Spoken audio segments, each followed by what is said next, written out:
오늘은 교리설교로 세 번째 시간 믿음의 주제로 말씀을 증거하도록 합니다. 믿음은 회개하는 심령을 붙들어서 그 사람을 하나님께로 인도하여 용서받게 합니다. 그래서 변화되었다, 회개했다는 것만으로 구원을 받을 수가 없습니다. 뭐가 있어야 구원에 이를 수 있어요? 믿음이 있어야 구원을 받습니다. 그래서 예수님 말씀하셨죠? 회개하고 복음을 믿어라 그랬어요. 예. 그래서 회개와 복음은 따라가는 거예요. 그죠? 회개를 했으면 믿어야 되는 거예요. 할렐루야. 그래서 떠나는 것은 회개라면 향하는 것은 믿음이라고 합니다. 그래서 회개는 마음속을 살피며 믿음은 하늘을 바라보는 것입니다. 그래서 회개는 우리의 비참한 모습을 보는 것이고 믿음은 우리의 구원자를 보는 것입니다. 아멘입니까? 그래서 오늘 설교는 믿음에 대해서 믿음의 정의, 믿음의 대상, 또 믿음의 정도, 믿음의 결과 순으로 진행하도록 합니다. 이 설교를 통해서 믿음을 새롭게 정리하고 견실한 믿음으로 승리하는 여러분 되시기를 기대합니다. 그럼 믿음이란 무엇이냐라는 거예요. 믿음이란 무엇이냐? 믿음의 정의는 다양하게 정리할 수가 있습니다. 그래서 이걸 참 단정하기는 쉽지 않습니다. 그래서 우리 침례교 이제 새신자 총소가 있는데 거기는 뭐라고 되어 있냐면 믿음은 그리스도께로 돌아가서 그를 신뢰하고 또 자기를 맡기는 것이다. 이렇게 한 문장으로 만들었는데 참 좋은 것 같아요. 그래서 거기에 이제 이 교재의 부연에서 다음과 같이 설명하고 있어요. 한번 보겠습니다.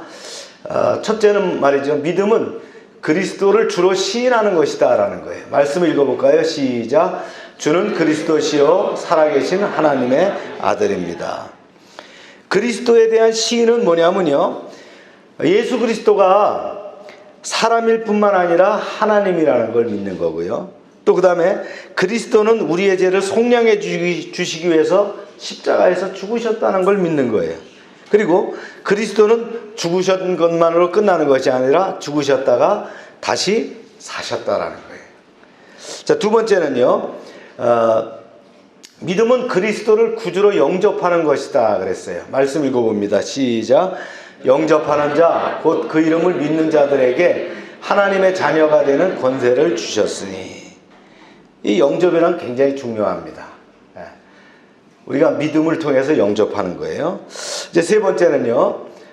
믿음은 자기의 전부를 맡기는 것이다 라는 거예요. 말씀 읽어봅니다. 시작.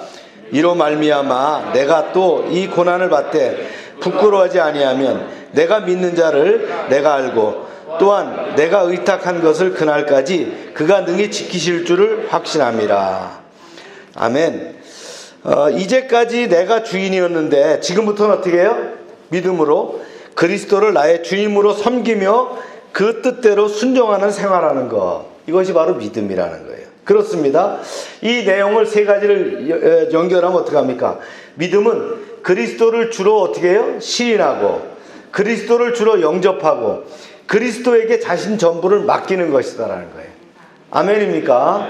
네. 그래서 제가 이제 여러 가지 자료를 한번 찾아봤는데 웨스트민스터 신앙고백 72번에는 이렇게 되어 있어요. 한번 읽어보세요. 시작. 의롭게 하는 믿음은 죄인의 마음속에 성령과 하나님의 말씀이 역사하여 구원을 베푸시는 은총. 웨스트민스터 신앙고백 73번입니다. 시작. 믿음의 은혜나 믿음에서 난 어떤 행위가 의롭다함을 주는 것도 아니다. 오직 믿음은 다만 그리스도와 그분의 의를 받아들이고 적용하게 하는 도구로서 의롭게 할 뿐이다. 네. 이게 웨스트민스터 신앙고백이라고 하는 그 자체는 뭐냐면 그 종교개혁 당시에 성도들을 그 신앙 훈련시킬 때에 중요한 그 핵심되는 교제 내용이라는 거예요. 여기에 믿음을 이렇게 했다는 거예요. 그러나 하여튼 좀 어렵죠. 레온 모리스라고 하는 그 오스트리안 학자는 이렇게 얘기를 했어요. 한번 읽어봅니다. 시작. 자신을 그리스도와 하나가 되게 하는 행위며 믿음은 단순한 지적인 동의뿐 아니라 개인적인 신뢰의 도덕적 요소도 포함되어 있음을 보여주는 중요한 표시이다. 이렇게 얘기를 했어요. 네. 그 마틴 로이드 존스라고 유명한 신학자가 교리 강좌에서 이렇게 얘기했습니다. 읽어봅니다. 시작. 우리는 믿음으로 구원을 받고 믿음으로 성화되며 믿음으로 행합니다. 이 모든 복이 믿음을 매개로 하여 오며 믿음은 우리 주시며 구세주이신 예수 그리스도 안에 존재하는 충만함을 연결시켜 줍니다. 이것이 믿음의 본질이며 믿음 역시 하나님의 선물입니다. 할렐루야. 예. 믿음도 뭐라고요? 하나님의 선물이라는 거예요. 우리 박영선 목사님 설교가시죠. 믿음의 본질이라는 저서에서 이렇게 얘기했어요. 믿음이란 우리가 아는 하나님에 대한 반응이며 믿음은 하나님의 선하신 뜻과 계획을 알며 그 뜻대로 행하는 것이다. 예. 믿음은 뭐예요? 하나님의 선하신 뜻과 계획을 알며 그 뜻대로 행하는 것이다. 유명한 존 칼빈은 그의 기독교 강요에서 이렇게 정의했습니다. 시작. 믿음은 하나님과 그리스도의 존재를 믿을 뿐만 아니라 하나님을 우리의 하나님으로 그리스도를 우리의 구주로 인정하는 가운데 그를 신뢰하는 것이다. 자 보세요. 그리스도를 우리의 구주로 인정하는 가운데 그를 신뢰하는 것이다. 저희 스승 되시는 이진원 목사님, 그분의 설교의 대부분이 믿음 지켜 구원을 이루는 도리에 관련된 건데, 목사님 저희한테 가르쳐 주실 때에 이렇게 말씀하셨어요. 믿음은 하나님을 사랑하고 그의 말씀에 순종하는 것이다. 한번 다시 읽어봅니다. 시작. 네, 어쩌면 이것이 제가 앞에서 얘기했던 그 신학자들이나 또 설교가들이 했던 내용들을 압축해 놓은 바로 이거라는 거예요. 믿음은 뭐라고요? 하나님을 사랑하고 그 말씀에 순종하는 것.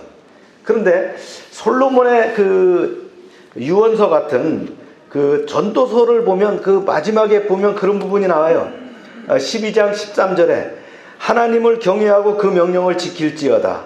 이것이 사람의 본분이니라. 하나님을 경외하고 그 명령을 지킬지어다. 이게 뭐예요? 하나님을 사랑하고 그 말씀에 순종하는 거. 이게 뭐라는 거예요? 이게 사람의 본분이라고 했잖아요. 믿음의 본질인데 이게 뭐예요? 믿음이라는 거예요. 할렐루야. 예. 성경이 말하는 또 믿음은 구원의 열쇠라고 합니다. 읽어볼까요? 시작. 나를 믿는 자는 죽어도 살겠고 무릇 살아서 나를 믿는 자는 영원히 죽지 아니하리니 이것을 내가 믿느냐. 그러면 이런 믿음은 누구를 대상으로 하느냐는 거예요. 누가 믿음의 대상일까? 처음 교회 와서 많이 듣는 얘기가 뭐예요? 할렐루야 이럽니다. 할렐루야는 뭡니까? 프라이스 더 로드. 하나님 찬양합니다. 그죠? 아멘. 그렇습니다. 맞습니다. 이거 많이 하죠. 할렐루야 아멘. 그 다음에 많이 하는 것이 뭐예요? 믿습니까? 그죠? 그 말이라는 거예요. 네. 과연 무엇을 믿느냐? 우리가 믿는 믿음의 대상을 아는 건 굉장히 중요하죠. 왜냐하면 자신의 전부를 그분에게 맡긴다 그랬잖아요. 시인하고 영접하고 맡기는 건데 믿음이. 그럼 누구에게 맡기냐는 거예요. 하나님이 모세에게 주신 10계명 가운데 첫 번째 계명과 둘째 계명 보면 이렇게 돼 있어요. 시작. 나는 너 외에는 다른 신들을 내게 두지 말라. 너를 위하여 새긴 우상을 만지지도 말고 또 하늘에 있는 것이나 아래로 땅에 있는 것이나 땅 아래 물속에 있는 것에 어떤 형상도 만들지 말며. 우리가 섬길 하나님은 한 분밖에 없다는 거예요. 그분이 누구신가? 예. 다음 성경 구절에 분명하게 이렇게 되어 있어요. 시작. 다른 이로서는 구원을 받을 수 없나니 천하 사람 중에 구원을 받을 만한 다른 이름을 우리에게 주신 일이 없음이라 하더라. 대체할 이름이 없다는 거예요. 그래서 누구냐? 그분이 시작. 이르되 주 예수를 믿으라. 그리하면 너와 네 집이 구원을 받으리라 하고. 우리의 믿음의 대상은 당연히 누굽니까? 예수 그리스도 하나님이십니다. 그렇습니다. 우리는 성도로서 하나님을 믿는 사람이지요. 그러나 구체적으로 하나님의 무엇을 믿는가가 굉장히 중요하죠. 단순히 믿는다고 되는 것이 아니고 방향을 제대로 잡아야 된다는 거예요. 아무리 좋은 엔진을 가진 고급차를 몰아도 방향이 잘못되면 엉뚱한 데로 가는 거예요. 소용이 없어요. 예. 믿음도 방향을 제대로 잡아야 된다는 거예요. 아멘입니까? 예. 그럼 어떻게 믿는 것이 바른 믿음이냐? 예. 그 첫 번째가 말이죠. 하나님의 성품대로 믿는 것이다. 아무리 하나님의 자녀라고 해도 내 감정에 또 내 욕심에 사로잡혀서 하나님의 성품과 유배되는 믿음은 바른 믿음이 아니라는 거예요. 이게 바른 믿음이 중요한 거예요. 평소에 학교 수업을 자주 빠지고 예수 복습을 안 하던 학생이 시험 날짜가 딱 닥쳐오니까 야, 이거 철야해야 되겠다. 그래서 예배 와갖고 밤새 철야 기도를 했어요. 그러고는 시험 잘 볼 줄로 믿습니다. 그러고 가서 시험을 봤어요. 낙제지요, 당연히. 그죠? 성실하신 하나님의 성품에 유배되는 믿음이기 때문이라는 거예요. 그래서 하나님의 성품대로 믿는 것이 중요하다는 거예요. 아멘입니까? 네, 기독교 정통이라는 건 뭐예요? 우리가 하나님의 성품대로 믿도록 따르는 것, 이것이 바로 정통의 믿음이에요. 그러면 둘째는 뭐냐면요, 하나님의 말씀대로 믿어야 한다라는 거예요. 하나님의 말씀대로 믿으라는 것을 좀 더 자세히 말하면요, 말씀의 맥락을 잘 봐야 된다는 거예요. 왜냐하면 인간은 자기중심적이에요. 그래서 필요에 따라서는 말씀을 짜집게 해갖고 이렇게 하는 거예요. 이단들이 하는 행태가 바로 그겁니다. 이단들의 교주들이 대부분 이 학문적으로 신학적인 게 짧아요. 그러다 보니까 자기 은혜, 자기 감정 갖고 자기가 아는 지식 갖고 그걸 막 짜집게 하는 거예요. 그래서 뭐 신천지 이단이 뭐 얘기하는 거 보니까 그룹 천사가 말이죠. 네 그룹에 천사가 있다 그래요. 네 그룹은 그 그룹이 아니에요. 케루빔이라고 하는 그 천사들의 이름을 히브리 말을 한글로 바꾸다 보니까 그룹이라고 한 거예요. 그래서 거기 이제 그 반발한 목사님이 그러더라고요. 그거는 우리 주일학교 애들도 아는 얘기인데, 근데 그들이 이제 깜짝 놀라고 그런 게 이만희가 가리키는 그 교리에도 많이 나와요. 우리가 들으면 그거를 그냥 이렇게 액면 그대로 믿으니까 얼마나 답답해요. 그래서 이걸 문맥을 다 보고서는 게 해야 되는 거예요. 그래서 성경 연구가 필요합니다. 예를 들면 성경 말씀에 이런 것이 있어요. 무엇이든지 원하는 대로 구하라, 그리하면 이루리라. 그래서 자기 욕심대로 마구 일을 벌려놓고 하나님은 반드시 도와줄 거라고 믿는 사람이 있는데, 사실 요한복음 이 15장 7절이 이 앞에 있는 6절에 뭐가 있냐면, 사람이 내 안에 거하면, 사람이 내 안에 거하면 무엇이든지 원하는 대로 구하라, 그러면 이루리라는 거예요. 이 전제 조건이 있어요. 사람이 내 안에 거하면. 할렐루야. 문맥을 전혀 무시된 상태에서 아전인수식으로 믿음을 가지면 안 된다라는 얘기예요. 하나님은 가나안 땅을 이스라엘 백성들에게 주시겠다고 약속했어요. 그런데요, 이스라엘 백성들이 어떤 사람이에요? 다 노예 출신 아닙니까? 애굽에서 노예로 있던 사람이에요. 전투 경험이 부족해요. 그런데 가나안 땅 곳곳은 다 요새화되어 있단 말이에요. 그대로 그런 그 훈련된 그런 아주 그 사나운 그런 민족들로 가득 차 있어요. 그렇지만 여호수아 눈에 보이는 상황은 어땠어요? 하나님의 약속을 붙잡았다는 거예요. 현실을 봐갖고는 도저히 가나안 땅에 들어갈 수가 없어요. 근데 하나님의 약속을 믿었어요. 믿음의 사람은 세상의 누구의 말을 믿지 않지만 하나님의 말씀을 믿는 거예요. 아멘입니까? 아무리 상황이 힘들고 어려워도 하나님이 약속하신 것이라면 어떻게든 이루어질 거라고 믿고 나가는 것, 이게 믿음입니다. 만약 여호수아가 말씀이 아닌 상황 분석을 했다면 결코 가나안 땅으로 들어갈 수 없었을 거라는 거예요. 하나님이 말씀으로 약속하신 것은 어려움이 있어도 믿고 나가면 하나님이 주실 줄로 믿습니다. 그러나 하나님이 약속하지 않은 것이 있다. 하나님이 말씀으로 확증해 주지 않은 건데 내가 그거를 나가면, 내가 건드리면 어떻게 돼요? 망하고 만다는 거예요. 그러고 나서는 괜히 혼자 시험 들어서 소리치죠. 하나님, 나에게 이럴 수가 있습니까? 스스로 물어보세요. 과연 그것이 하나님의 말씀으로 약속한 것이냐는 거예요. 약속의 말씀을 받지 않고 자기 욕심대로 저지른 일은 하나님이 아니라 자기 자신을 믿은 거예요. 그것은 자기 힘으로 해야 되고 그 결과는 어떻게 해요? 홀로 책임져야 된다는 거예요. 사랑하는 여러분, 잘못된 믿음은 잘못된 결과를 낳습니다. 네. 이제 세 번째는요, 바른 믿음은요, 이런 거예요. 믿음은 말씀을 들으면서 시작되는 거예요.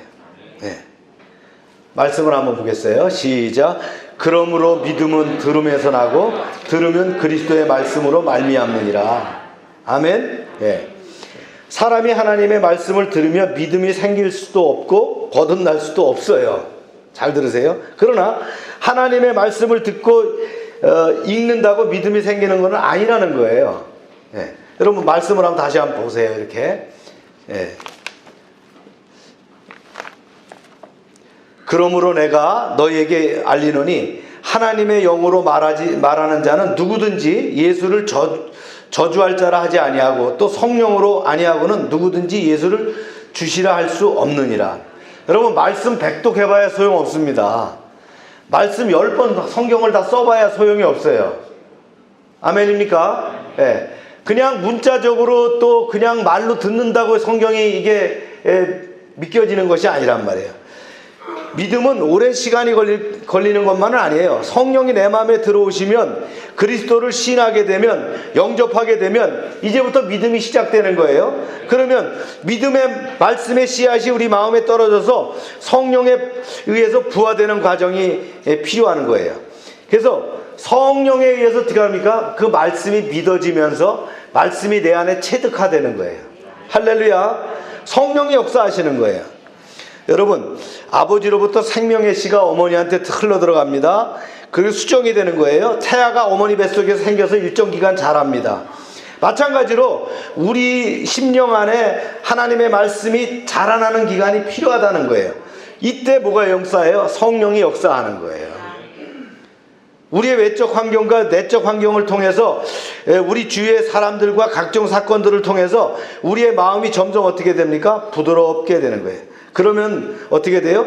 우리의 마음이 점점 열려서 뿌려진 말씀이 반응하게 되고 자기 자신을 죄로 시인하게 되고 회개에 이르게 되고 비로소 복음이 믿어지게 되고 거듭나게 되고 거듭난다는 건 뭐예요? 이제 다시 태어났다는 거잖아요. 구원받고 하나님의 자녀가 되는 거예요. 할렐루야. 이게 바로 말씀을 통해서 믿어지는 사건이에요. 그냥 막 들으면 된다. 아무리 듣는다고 되는 게 아니란 말이에요. 우리 안에 성령이 거하시게 되면 말씀이 뿌려지는데 그 말씀이 어느 날 갑자기 증폭되는 역사가 나타나는 거예요. 그 말씀이 나를 뜨겁게 하는 거예요.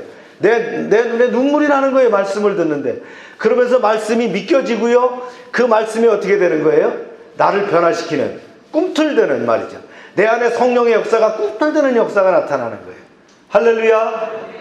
이게 정통교회 교리의 그 성령의 역사입니다. 7개월 동안 막 모략이라 해갖고 싹 속여가지고요. 쥐도새도 모르게 누군지도 모르게 이렇게 해가지고 말이죠. 세뇌시켜가지고 이거는 세뇌예요. 우리는 말씀을 들어서 말씀을 많이 들어서가 아니에요. 말씀을 들었는데 성령의 역사를 통해서 어떻게 되는 거예요? 성령의 능력을 통해서 우리가 하나님을 알게 되는 거예요. 하나님을 영접하게 되는 거예요. 구원에 이르게 되는 거예요. 할렐루야. 네. 그런데 믿음은 다 똑같지가 않더라는 거예요. 그럼 믿음은 어떻게 해요? 상이하더라는 거예요. 네. 믿음은 다 같지 않다. 네. 큰 믿음이 있고요.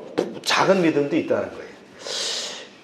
우리가 믿음을 방향을 결정했다면 다음은 믿음의 강도 혹은 크기가 중요해요.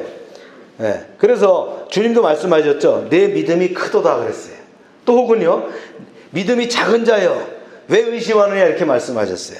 근데 의아하게도 예수님이 내 믿음이 크도다 한 사람은 가나안 여인, 로마 백부장 이런 이방인들 당시 천대받던 사람한테는 믿음이 크다고 말씀하셨는데 수제자 베드로 같은 사람한테 뭐라 했어요? 믿음이 작은 자여 왜 의심하냐 그랬다는. 베드로한테 예수님이 물로 걸어오는 거 보니까 저도 한번 걷겠습니다. 그러다가 물을 보고서 빠지잖아요. 그때 하신 말씀이 그거예요. 믿음이 작은 자여 왜 의심하느냐 그랬다. 여러분 교회 오래 다녔고 성경 지식이 많다고 직분이 있다고 믿음이 크다고 볼 수는 없다는 거예요. 하나님이 보시는 믿음은 그 기준은 우리가 생각하는 것과 좀 다르다는 거예요. 주님 말씀하신 큰 믿음이 있어요. 한번 읽어볼게요. 시작. 예수께서 함께 가실새 이에 그 집이 멀지 아니하여 백부장이 벗들을 보내어 이르되 주여 수고하지 마옵소서 내 집에 들어오심을 나는 감당하지 못하겠나이다. 그러므로 내가 주께 나아가기도 감당하지 못할 줄을 알았나이다. 말씀만 하사 내 하인을 낫게 하소서. 나도 남의 수하에 든 사람이요 내 아래도 병사가 있으니 이더러 가라 하면 가고 저더러 오라 하면 오고 내 종도로 이것을 하라 하면 하나이다. 백부장을 보고 믿음이 크다고 말씀하셨잖아요. 이 백부장의 믿음을 보면 뭐가 있어요? 겸손이 들어있다는 겸손. 백부장은 주님이 자기 집에 오시는 걸 감당하지 못하겠다고 말합니다. 자신이 주님께도 나아갈 자격이 없다고 얘기하는 거예요. 사실 백부장 정도면 당시 식민지 점령군 지휘관이잖아요. 그러니까 예수님 모시는 것도 당당하게 모실 수 있어요. 목에 심을 주고도 맞을 수 있어요. 그런데 그는 세상적인 사고방식으로 생각하지 않았어요. 자신이 왕 중의 왕이신 예수님을 모실 자격이 없는 죄인임을 인정했다는 거예요. 감히 자신의 필요에 따라서 예수님을 오라가라 하기가 죄송스러웠어요. 그래서 말씀만 해달라는 거예요. 사랑하는 여러분, 겸손은 단순히 자신을 낮추는 것이 아니라 예수님을 높이는 거라는 거예요. 큰 믿음은 하나님을 우리의 비서가 아닌 보스로 대하는 거예요. 하나님은 우리가 필요할 때마다 마음대로 불렀다 보냈다 할 수 있는 그런 요술램프 지니가 아니라는 거예요. 그는 만왕의 왕이십니다. 찬송과 존귀와 영광과 능력을 받기에 합당하신 분이에요. 그분 앞에 나올 때 우리는 겸손해야 됩니다. 우리의 소리를 낮추고 선입관을 버리고 자존심을 내려놓아야 합니다. 또한 큰 믿음은 어떻게 합니까? 말씀의 초자연적인 역사가 일어날 수 있다는 거예요. 백부장은 하인들이 자기 권위 밑에 있듯이 이 세상의 모든 것이 예수님의 권위 아래 있다는 걸 믿었다는 거예요. 예수님의 말씀만 하시면 병도 순종할 것을 알았다는 거예요. 할렐루야. 그래서 얘기했죠. 말씀만 하소서 그러면 하인이 낫겠나이다 그랬어요. 신앙의 세계관에서 완전 초보인 백부장이 놀랍게도 하나님의 말씀의 능력을 이미 믿었다는 거예요. 예수님을 천지만물을 다스리시는 하나님이심을 알았다는 거예요. 예수님은 말씀이 성육신 된 분이잖아요. 그러나 사람들이 믿음이 어렵기 때문에 그때까지만 해도 어떻게 했어요? 모든 병자들을 직접 만져주고 이렇게 치료해 주셨어요. 당시 예수님은 또 바로 옆에 있던 제자들이라고 하더라도 직접 예수님의 물리적인 그 치료를 보고, 즉 보고 만지고 느껴야 하는 3차원적인 믿음을 가지고 있었는데요. 백부장의 믿음을 왜 크다고 했는지 아세요? 4차원의 믿음을 갖고 있는 거예요. 대면하지 않아도, 예수님이 보거나 만지거나 하지 않아도 그냥 주님께서 말씀만 하셔도 낫겠다라는 거예요. 할렐루야. 여러분, 이런 4차원의 믿음이 우리한테 필요할 줄로 믿습니다. 그래서 뭐라고 했느냐? 읽어봅시다. 시작. 믿음은 바라는 것들의 실상이요 보이지 않는 것들의 증거니 그랬다는 거예요. 눈으로 확인할 수 있는 현상을 인정하는 것은 과학이지 믿음이 아닙니다. 예수님은 내가 믿고 선포하는 것만큼 내 삶에 역사하십니다. 큰 믿음은 어떻게 해요? 능력 있는 사역을 위한 필수 조건이다라는 거예요. 하나님이 주시는 사명은 항상 하나님의 크기의 것들이에요.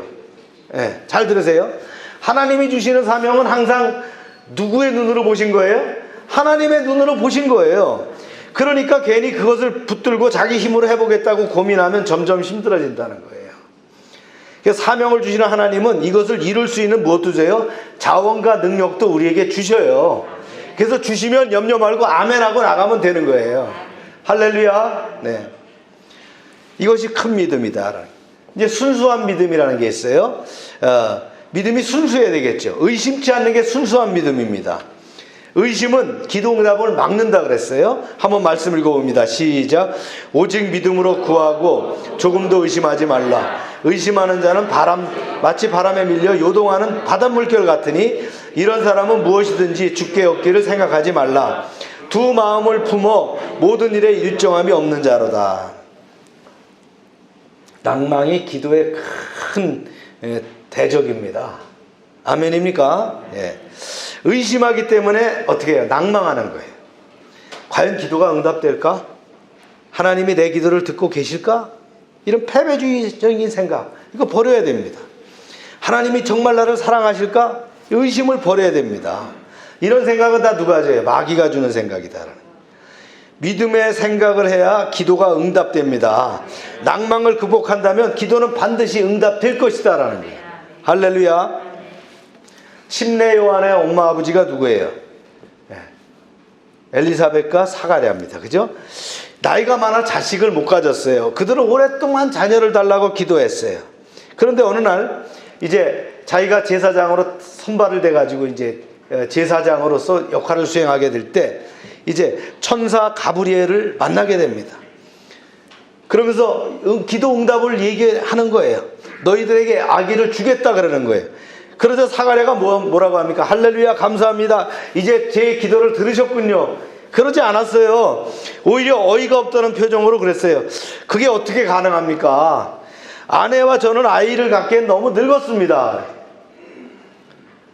인간이 참 정말 우습지 않습니까? 기도는 따로 하고 행동은 따로 하는 거예요. 불가능한 일을 이뤄달라고 기도해놓고 정작 하나님이 응답해 주시면 과연 그게 되겠습니까? 이런다는 거예요. 많은 크리스천들이 기도하면서 한편으로는 기도는 하지만 설마 되겠어? 이러고 있다는 거예요. 이 철석 같은 불신의 마음을 가지고 있어요. 하나님이 얼마나 섭섭하시겠느냐는 거예요. 사가랴는 성경에 통달한 사람 아니겠어요? 제사장이니까. 90살이 넘어서 이삭을 가진 그 믿음의 조상 아브라함과 사라의 예를 그가 몰랐을 리 없을 거예요. 그런데 그는 생각을 했다는 거예요. 마치 뭐예요? 이건 신화같이 전설처럼만 생각했다는 거예요. 설마 아브라함한테는 몰라도 나나 우리 아내한테 이런 일이 일어날 수 있겠어? 이랬다는 거예요. 얼마나 웃기는 시츄에이션이에요. 성경에 나오는 수많은 사건은 다른 사람의 얘기가 아니라는 거예요. 바로 우리들의 얘기라는 거예요. 그렇죠? 믿음은 바라는 것들의 실상이요 보이지 않는 것들의 증거니 선진들이 이로써 증거를 얻었느니라. 할렐루야. 그냥 구경하라고 믿음의 선배들의 이야기를 성경에 담아놓은 것이 아니라는 거예요. 바로 우리가 그 믿음의 수혜자가 될 수 있다는 것을 알려주시는 말씀이라는 거예요. 성경을 읽을 때 그렇게 읽어야 합니다. 그래야 마음이 뜨거워집니다. 아브라함의 하나님, 야곱의 하나님, 이삭의 하나님, 여호수아의 하나님이 바로 나의 하나님이심을 믿습니다라고 읽는 거예요. 할렐루야. 그들이 믿음으로 이뤄낼 수 있는 수많은 기적과 축복이 바로 우리의 이야기라는 걸 믿으시길 바랍니다. 믿음을 가지고 있으면 축복을 받지만 불신앙의 태도를 가지면 징계를 받는 거예요.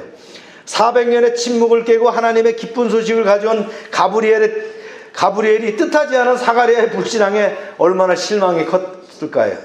그래서 하나님은 요한이 태어나기까지 9개월 동안 벙어리로 사가랴를 두게 하셨다는 거예요. 신실한 하나님의 사람도 하나님을 불신하면 이렇게 징계를 받을 때가 있다는 걸 우린 기억해야 됩니다. 다음은 참 중요한 믿음의 갈등이에요. 믿음의 갈등에 대해서 이제 또 봅니다. 사실 이 침례 요한의 부모인 사가랴를 탓할 문제가 아니에요.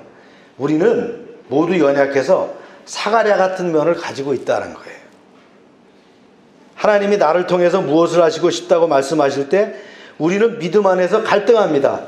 하나님의 말씀을 믿고 가려고 해도 눈앞에 보이는 현실은 그게 아니거든요. 그러니까 갈등할 수밖에 없어요. 여러분 생각해 보세요. 75세 나이에 하나님의 말씀만 믿고 고향 땅을 떠나서 낯선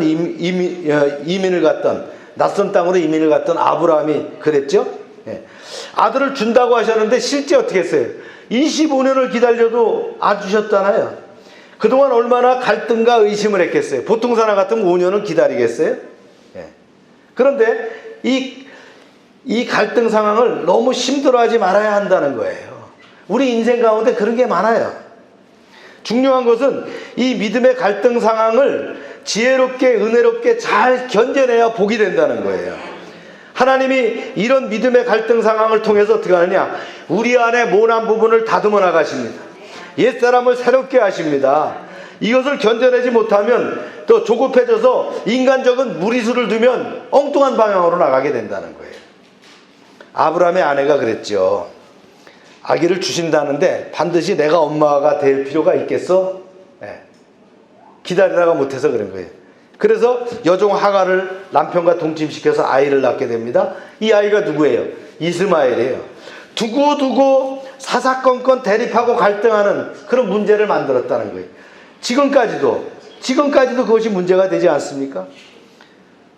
그래서 믿음의 갈등 상황을 만날 때 우리는 기도하면서 이 말씀을 붙잡고 묵상해서 성령의 인도함을 받으며 나가야지, 인간적인 요령을 부리면 자기 꾀에 넘어가는 수가 생긴다는 걸 기억해야 됩니다. 아멘입니까? 네. 아브라함을 보세요. 모든 것이 안정적이던 그 중년 나이에 고향 친척 아비집을 떠나라. 약속의 땅으로 가라는 거예요. 근데 아브라함 어떻게 했어요? 순종하고 떠났다는 거예요. 아브라함이 하나님의 말씀을 듣고 고개만 끄덕거린 게 아니었어요. 실제로 짐을 싸고 가족과 함께 떠났다는 거예요. 내 몸이 지금 순종하고 있어야 그게 진짜 믿음입니다. 네. 알면서도 순종하지 않는다는 건 뭐예요? 불신앙이에요. 네. 하나님은 또 아브라함이 100세에 낳은 아들 이삭을 모리아산에 제 번제로 드리기를 원했어요. 인간적으로 많은 번민했던 아브라함은 기꺼이 이삭을 하나님께 번제물로 드리려고 했어요. 칼을 들고 말이죠. 찔르려 할 때 뭐랍니까? 그 아이에게 손대지 말라. 이제야 내가 하나님을 경외하는 줄 아노라 그랬다는 거예요. 그러면서 아브라함에게 후손에게 미칠 영향을 다시 한번 확인해 주지 않습니까? 아브라함과 같은 순종하는 믿음이 갈등하는 삶에서 꼭 필요한 믿음입니다. 믿음은 바로 하나님만 사랑하며 그 말씀에 순종하는 거죠. 그럼 갈등 상황 안에서 온전한 믿음은 어떤 믿음이냐는 거예요. 이 믿음을 통해서 하나님은 우리를 인도해 나가셔요. 이 믿음을 통해서. 바로 이 믿음이 첫 번째가 뭐냐? 읽어봅니다. 시작. 믿음의 갈등 상황 속에서도 몸으로 순종해야 된다. 하나님을 믿는다는 것은 뭐예요? 내 손에 쟁기를 들고 땀을 흘려야 되는 거예요. 믿음은 팔짱 끼고 가만히 있어야 되는 게 아니라는 거예요. 믿음의 응답을 가져오는 데는 뭐예요? 그런 말이 있죠. 순종이라는 바구니에 담겨서 온다는 거예요. 그죠? 네. 그래서 이 순종이 정말 쉽지 않을 때가 많아요. 아브라함이 그 이삭을 바치라고 했을 때, 모리아산으로 가라고 했을 때 밤새 잠을 못 잤어요. 그리고 다음날 아침에 그러나 아들을 데리고 먼 길을 떠납니다. 사흘 밤낮을 가는데 그 길을 가면서 얼마나 마음에 갈등이 생겼겠어요. 네. 비록 마음에 갈등이 있었고 괴롭지만 그의 몸은 어떻게 했어요? 계속 움직이고 있었다라는 거예요. 믿음으로 순종할 때 믿음으로 순종할 때 항상 우리가 기뻐서 순종하는 것만은 아니라는 걸 기억해야 됩니다. 마음으로는 갈등이 계속돼요. 그러나 몸을 움직여야 되는 거예요. 내 감정과 이성은 다 갈등 상태지만 어떻게 합니까? 하나님의 말씀이기 때문에 몸은 순종해야 된다는 거예요. 이런 경우 있어요. 살다 보면. 네. 몸으로 순종하다 보면 비로소 체득하게 되고 그것이 은혜가 되고 영적인 깨달음이 됩니다. 그래서 뭐라 그랬어요? 순종이 제사보다 낫다라고 한 거예요. 진정한 믿음은 갈등 속에서 조금이라도 몸을 움직이는 것이라는 거예요.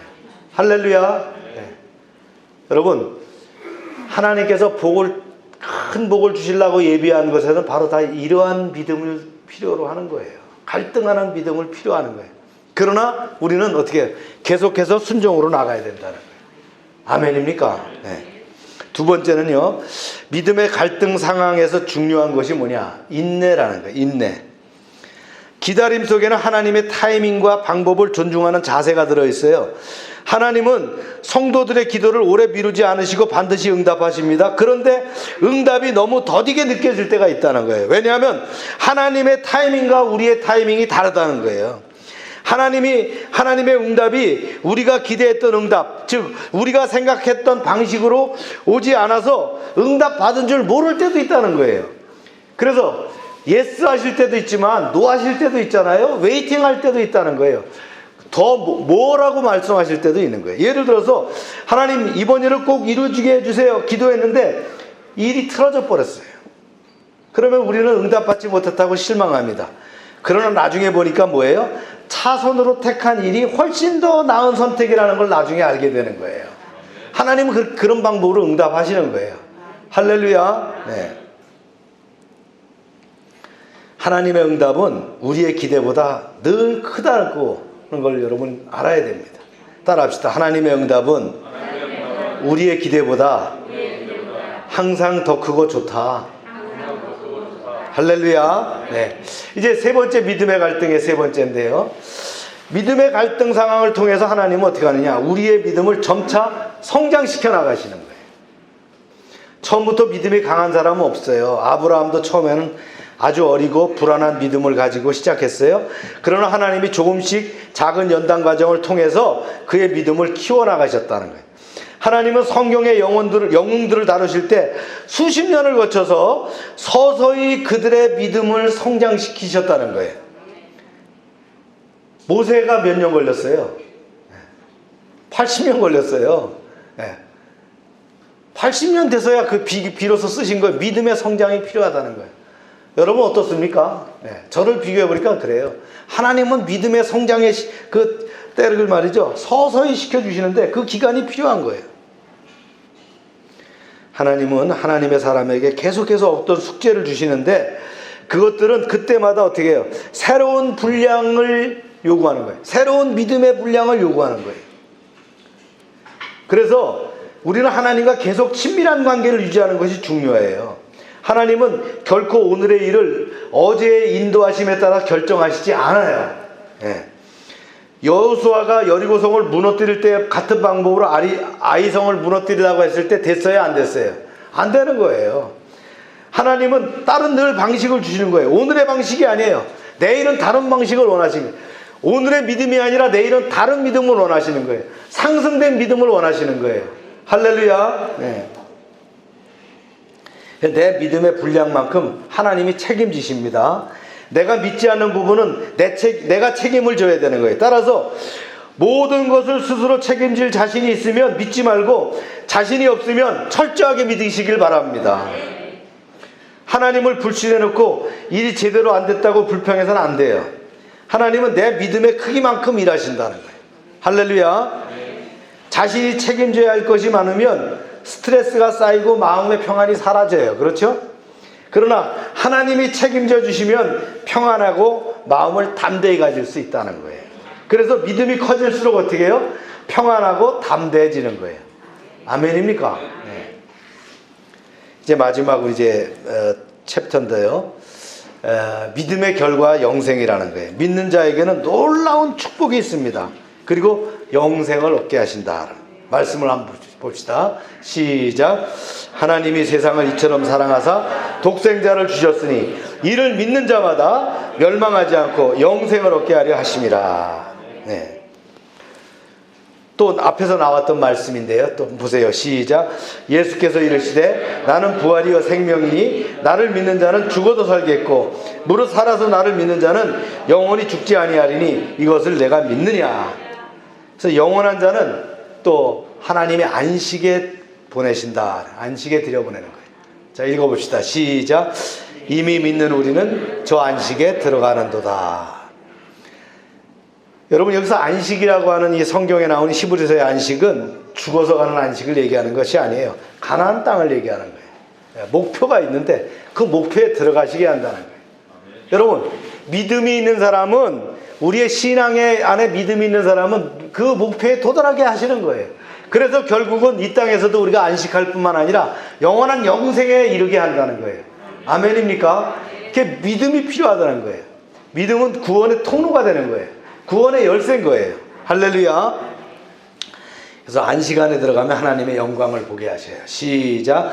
예수께서 이르시되 내 말을 내가 믿으면 하나님의 영광을 보리라 하지 아니하였느냐 하시니. 이제 말씀을 맺습니다. 히브리서 11장 6절에 그랬죠. 믿음이 없이는 하나님을 기쁘시게 하지 못하나니 그랬어요. 우리가 아무리 교회에서 많은 일을 해도 믿음이 없이는 하나님을 기쁘게 할 수 없다는 거예요. 주님 강조한 게 있죠. 어떤 믿음? 겨자씨 믿음이 필요하다. 겨자씨만한 믿음이라도 있으면 하나님이 기뻐하신다는 거예요. 할렐루야. 네. 하나님은 믿음이 없는 사람들이 말씀을 듣고 구원을 받아 믿음의 씨앗이 생길 때 가장 기뻐하신다. 그리고 믿음이 성장하시는 것을 보고 기뻐하시고요. 그래서 하나님을 기쁘시게 하면 하나님은 다른 모든 것을 우리에게 더해 주신다라고 하셨어요. 그래서 믿음으로 하나님을 기쁘시게 하는 사람은 하나님이 좋으셔서 계속 임재하시고 부흥과 승리를 경험케 해주십니다. 우리 마지막 말씀 한번 볼까요? 시작. 예수께서 대답하여 이르시되 내가 진실로 너희에게 이르노니 만일 너희가 믿음이 있고 의심하지 아니하면 이 무화과에서 이런 일만 뿐만 아니라 이 산더러 들려 바다에 던져라 하더라도 될 것이요 너희가 기도할 때에 무엇이든지 믿고 구하는 것은 다 받으리라 하시니라. 아멘. 사랑하는 여러분, 큰 믿음 가지시길 바랍니다. 신실한 믿음 가지시길 바랍니다. 네, 믿음의 갈등 상황이라 할지라도 우리가 올바른 믿음으로 승리하는 여러분 되시기를 축복합니다. 기도하겠습니다. 하나님 감사합니다. 오늘 교리를 통해서, 믿음의 교리를 통해서 다시 한번 우리를 일깨워 주심을 감사합니다. 큰 믿음으로 승리하는 그런 인생 되게 하여 주시옵소서. 이제 하나님 코로나 바이러스의 위협으로부터 우리가 벗어나게 하시되 믿음으로 역시 승리하게 하여 주시고 저희가 이 또 믿음으로 승리함을 통해서 더 큰 것을 예비한 하나님의 날을 기대하게 하여 주시옵소서. 예수님의 이름으로 기도합니다. 아멘.